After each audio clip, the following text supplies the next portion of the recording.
My love for our Lord, it just keeps growing and growing, and how I wish that everyone knows that.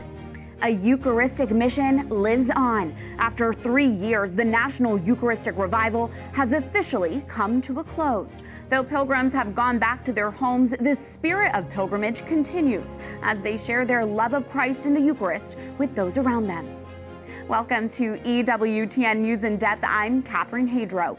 The bishops began the revival 3 years ago to bring unity and conversion to the American church. And what many say was a sign of God's providence, the initiative ended in downtown Los Angeles last weekend, bringing Christ's presence to a city torn apart from the effects of natural disasters and political turmoil. Montse Alvarado reports. To me, it is kind of a sign, actually, of what the whole Eucharistic Revival has been. We started the Eucharistic Revival because we wanted to bring back to life the church in the United States. Despite fear, God comes to his people. The National Eucharistic Revival, a 3-year initiative to reignite belief in the real presence of Christ in the Eucharist, ended last weekend in Los Angeles. Organizers had planned this final event for almost a year, not knowing that 2025 would bring devastating wildfires and political unrest to the City of Angels. Organizers continued with their plan and kept LA as the final destination of the pilgrimage. The Lord knows where he needs to be, and he chose LA, and his time is perfect. Cardinal Christophe Pierre, Apostolic Nuncio to the United States, has been journeying with the U.S. bishops throughout this revival and noted a change in their faith in the Eucharist. I've been amazed to see how so many bishops have said that, something happened, and this is the witness. I think many bishops have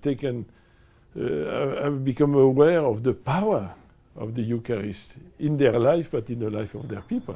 8 perpetual pilgrims and their chaplains brought our Eucharistic Lord from Indianapolis on the St. Catherine Drexel route, traveling 3,000 miles to Los Angeles through grand cities and quiet country towns. For one of those pilgrims, team lead Charlie McCullough, this pilgrimage is particularly meaningful as the only pilgrim chosen to return to complete a second pilgrimage route. You can't walk 36 days with Jesus and not change. Like I said, last summer there was really that gift of joy, and I think this summer I've seen that joy is what prevails. The joy of Christ could be seen and heard as the pilgrims made their way.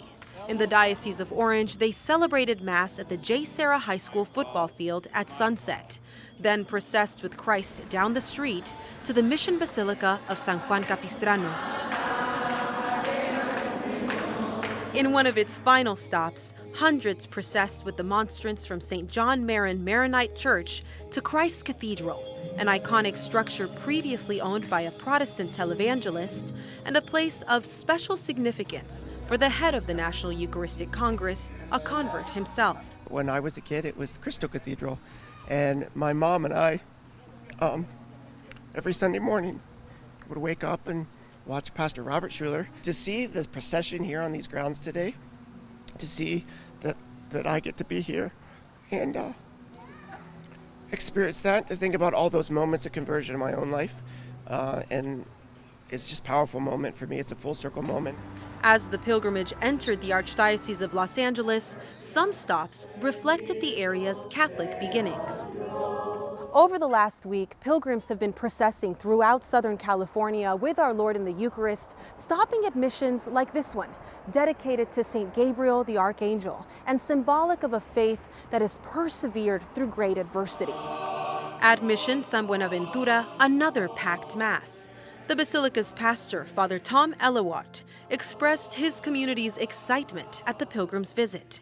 Oh, it was extraordinary. We were so privileged, and when I needed some help to set up and to hospitality and that, they just said, "No problema, Padre."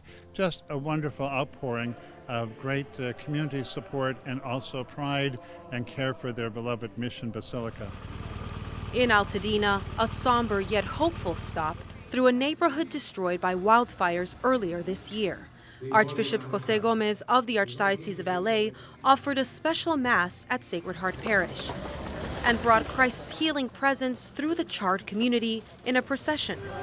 Pilgrims also visited Corpus Christi Parish in the Pacific Palisades for morning prayer, where wildfires destroyed everything except for the tabernacle containing the Eucharist.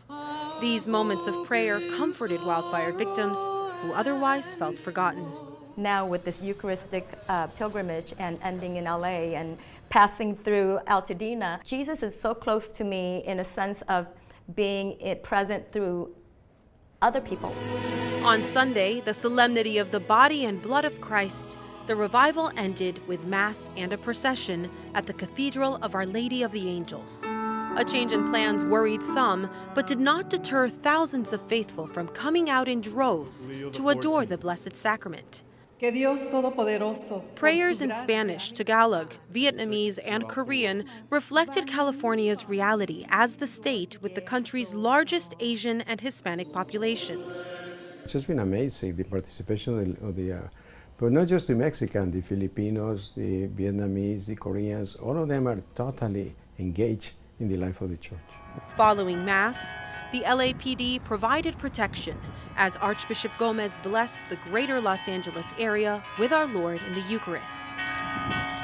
Now that the revival has concluded, it's up to the faithful to carry on its Eucharistic mission. I hope that I can get other people to just really fall more in love with Jesus like I did. And I hope to see that in my church and other churches around California as well. The Carmelite Sisters of Alhambra in California have been lifting up this revival in prayer for the last 3 years. They have hope that its fruits will continue to turn hearts to Christ. And it's going throughout the whole world because of the fact that our bishops had the courage and the love to bring Christ close to us in so many different ways that now these missionary disciples go out to the ends of the earth. And the image of Jesus he uses for himself is water. Like he's creeping into all the crevices that need his refreshment, his renewal, his life, his heartbeat, his breath. There's nothing that's going to stop water.